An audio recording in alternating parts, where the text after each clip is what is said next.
Picture this. It's late at night, room completely dark, your phone glowing a few inches from your face. You open your banking app, not really sure why, maybe just routine, maybe a little fear, and there it is, $20,000.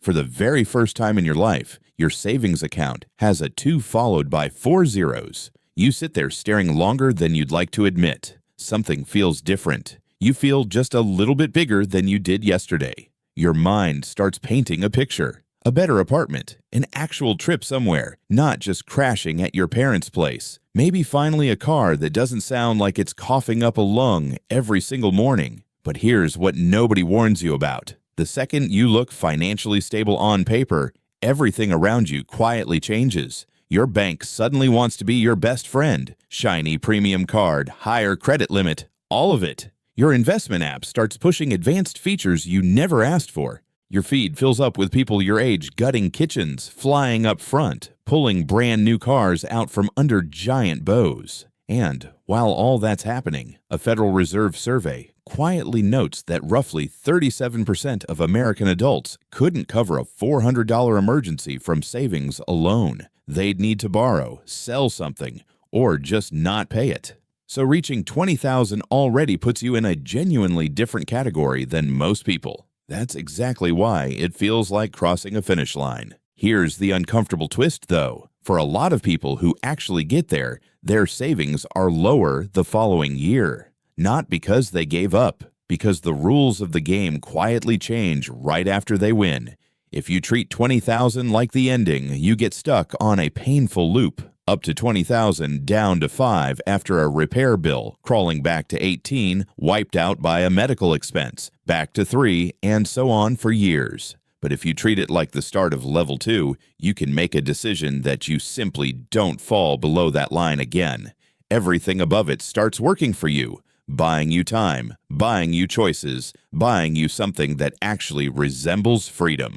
I'm Duck of Wall Street, and I'm a little obsessed with how money really functions once you stop surviving week to week. There's this advice floating everywhere online. Just get to $20,000, then let compounding do the work. That's partially true. The part nobody finishes explaining is where things actually get hard. Everyone agrees phase 1 is brutal. This video is about what comes after, why the world shifts once you hit that number, and how to make sure the system doesn't quietly take it all back. Quick note before we go further, I'm not a financial advisor, and nothing here is personal financial advice. I'm just someone who reads way too many economic reports and finds all of this genuinely fascinating. Treat this as ideas worth thinking about, not instructions for your specific life. For real decisions involving real money, talk to someone who actually knows your situation.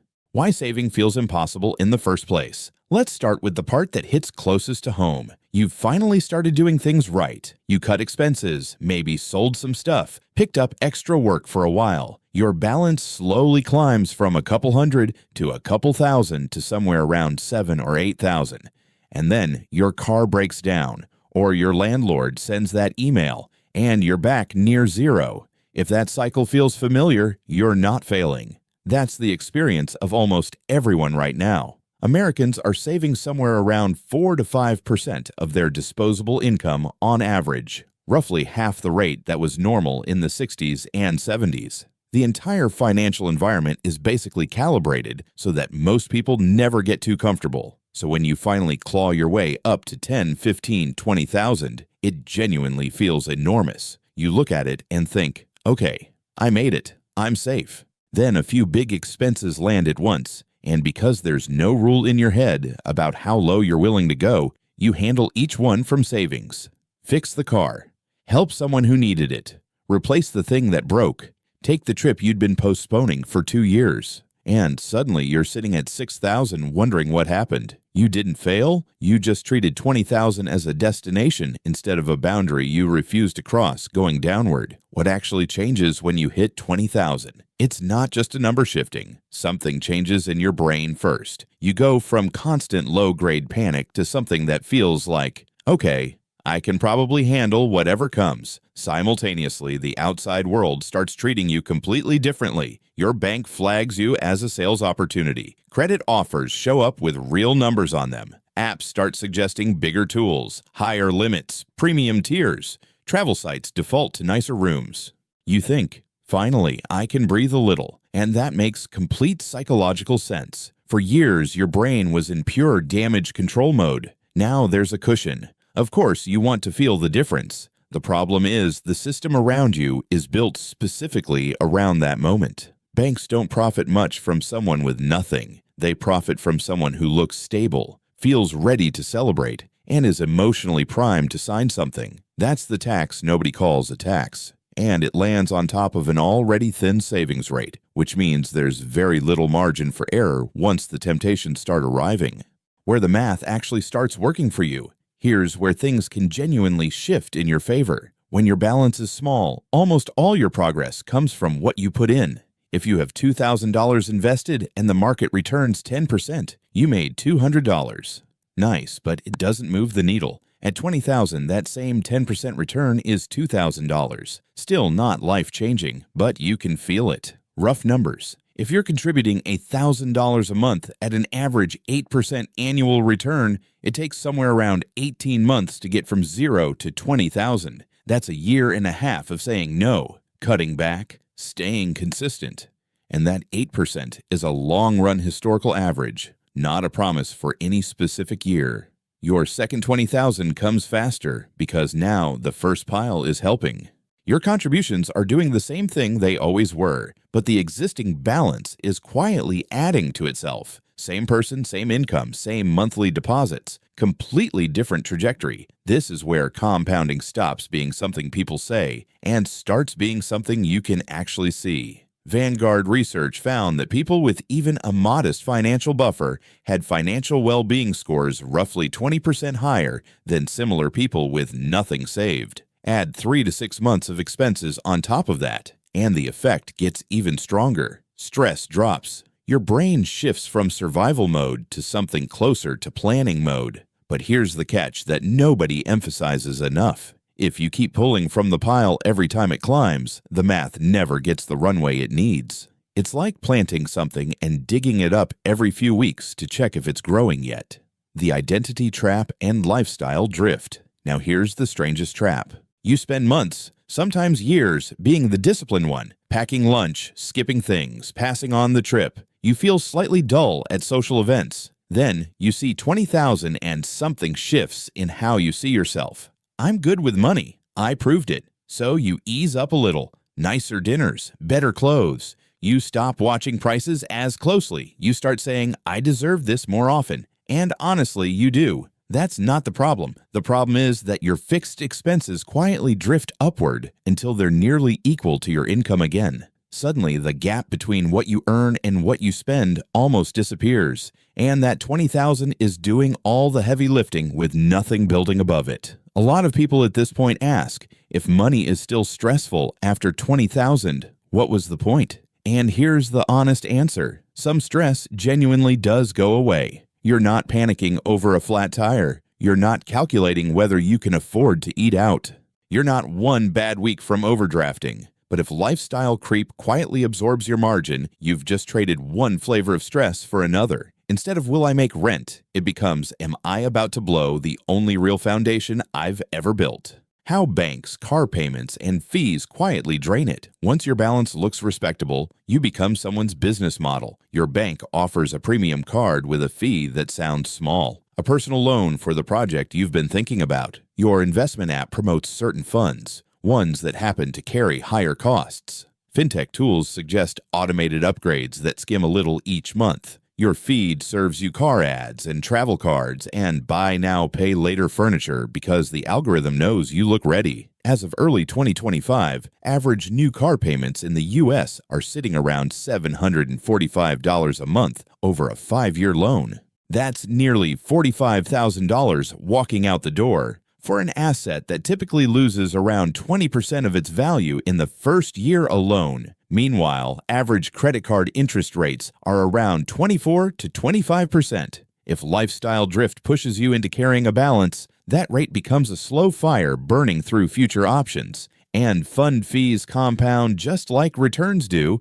A difference of 0.5% annually sounds trivial until you run it out over 20 years and see what it actually costs. None of it feels dramatic in the moment. It's just a car, just a card, just a slightly nicer place. But stacked together, on top of an already thin savings rate, it's easy to see why people hit 20,000, feel solid for a year, and then genuinely wonder where all the progress went. The 3-layer framework. Here's the mental model I wish someone had handed me years ago. Once you hit that first real milestone, whether it's 20,000 or something close depending on where you live, you stop thinking of it as a savings account and start thinking of it as a structure with layers. The bottom layer is your floor. This is the number you don't go below. Rent, food, essential bills for a few months. That's what it covers. The research consistently points to 3 to 6 months of expenses as the range that actually moves the needle on financial stress. For many people in the U.S., that lands somewhere between 15 and 25,000. The middle layer is your growth layer. This money's only job is to build freedom for later. Investments, retirement, long-term assets. It's not exciting. That's the point. The top layer is your options layer, upgrades, trips, career pivots, helping someone you care about, moving somewhere that fits you better. This is where life actually gets richer. The rule is simple. Fun comes from the top layer. Growth comes from the middle. The floor stays where it is unless something genuinely serious happens. And a sale on flights doesn't qualify. If your bare monthly costs are $3,000, 6 months is $18,000. So if you have $26,000 total, maybe $4,000 goes into growth investments and $2,000 becomes real-life enjoyment over the year. The floor stays protected. The layers above it are where you have room to move. The FOMO investing trap. Once you finally have real money on the screen, the temptation to speed things up gets loud. Options, meme coins, leveraged funds. Some guy online who turned $500 into a life-changing sum trading momentum in 2021. The internet is thrilled to help you find the fast route, but one bad swing can erase years of slow, unglamorous progress. In 2024, the S&P 500 returned roughly 25%. The average equity investor captured somewhere around 16.5. Nearly 9 points left on the table, mostly because people moved in and out at the wrong moments. That gap isn't stupidity, it's just what emotions do when real money is swinging by thousands of dollars in a week. The floor should live in cash and very boring, very stable things. The growth layer mostly belongs in diversified, low-cost index funds. If you want to put a small slice of your options layer into something riskier, that's your call. Just don't dress up speculation as a retirement strategy. 2 paths from the same starting point, 2 people, similar incomes, both reach 20,000 in their early 30s. Call them Scrooge and a friend who takes the other path. Scrooge sees 20,000 and exhales. Finally, he upgrades the car, moves somewhere nicer, picks up a couple of premium cards for the rewards. He means to invest more once things settle. Things don't settle. Sometimes he's at 25,000, sometimes he's back at 8. His retirement account grows, but slowly. By his 40s, he's earning decent money and still can't say no to the bad boss or the unpaid overtime because that safety net just isn't solid enough to give him options. His friend sets a rule the day they hit 20,000. This is the floor. I don't go below this again unless something truly serious happens. They keep the car. They keep housing costs reasonable. They push new savings into boring growth investments. They use the options layer to make a career move, a certification, a short income dip for better long-term positioning, the ability to turn down something that wasn't working. By their late 40s, both might show similar income numbers on paper, but one has choices. The other is still saying yes to things they'd rather refuse, because falling back to zero would be genuinely catastrophic. This isn't just a rich person problem. Some of you might be thinking, I'll deal with level 2 when I actually get there. Here's what I think is worth saying, honestly. Most people do touch something like 20,000 at some point. A good run, a bonus, an inheritance, a few disciplined years. The question isn't whether you'll ever see that number. The question is whether, when you do, you treat it like a trophy you earned or a foundation you protect. In phase 1, money is mostly about things. Can I cover this? Can I afford that? After 20,000, the real shift available to you is that money starts being about options instead. 3 months between jobs without spiraling. Moving to a city that actually fits your life. Working 4 days instead of 5. Walking away from a situation that's making you miserable. Life does get quieter after that first 20,000. Whether it keeps getting better depends almost entirely on the decisions that follow, not the milestone itself. The simple playbook: first, decide what your actual floor is. How much do you need to feel genuinely stable for a few months? That number becomes a line you protect. Second, build a growth layer above it.